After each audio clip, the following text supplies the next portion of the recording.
Good day! The first chapter of this course is all about the largest organ of the animal's body, the skin.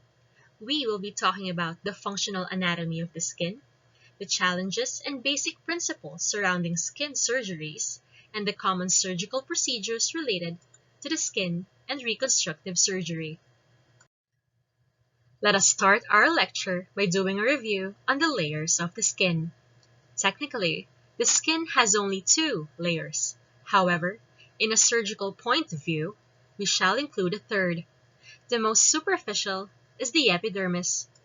The epidermis is the thin outermost layer of the skin. It is protective in nature and lacks blood vessels. Histologically, there are 5 epidermal layers. Can you still remember them? I will give you a few seconds to figure that out.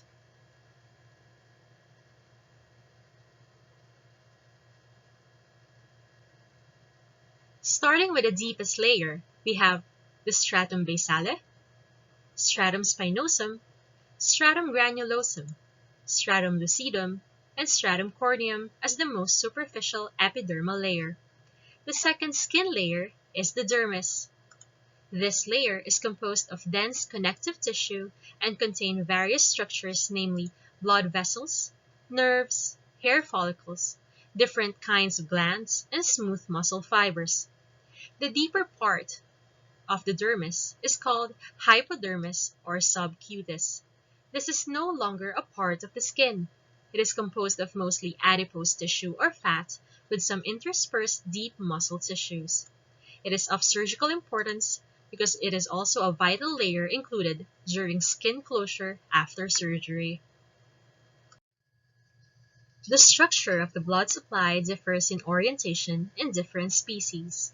In humans, primates, and pigs, we have musculocutaneous vessels which run perpendicular to the skin surface.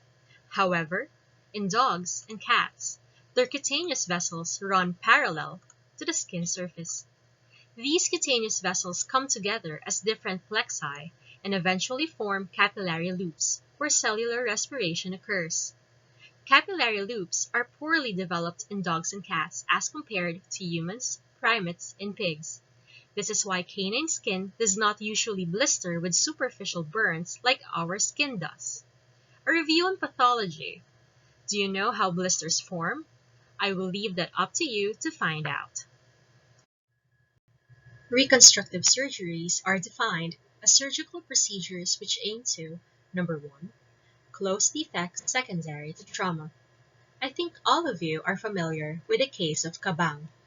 Kabang is a shepherd mixed aspen from Zamboanga, which became internationally famous when she saved 2 children from being hit by a motorcycle. Unfortunately, as you can see, Kabang's maxilla was crushed.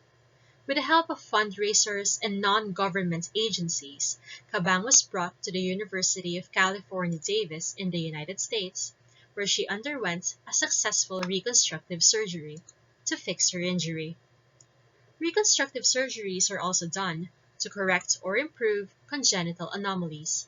Certain dog breeds have an anatomical disadvantage. One example is the Chinese Shar Pei. This breed is known for its wrinkly skin. This skin type causes multiple skin disorders such as atopic dermatitis, yeast infections, and demodicosis.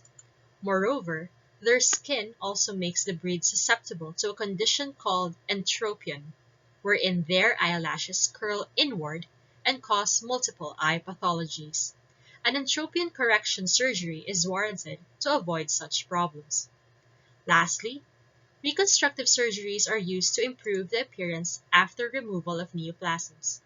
When neoplasms grow outward of the body, they cause the skin to expand in massive proportions. This causes trouble in the body conformation of the animal that may affect its quality of life. Reconstructive surgeries are employed to restore the functional anatomy of a specific body area. In bone cancers wherein amputation is performed, a reconstructive surgery is also done to make sure that the animal can continue to use its remaining limbs.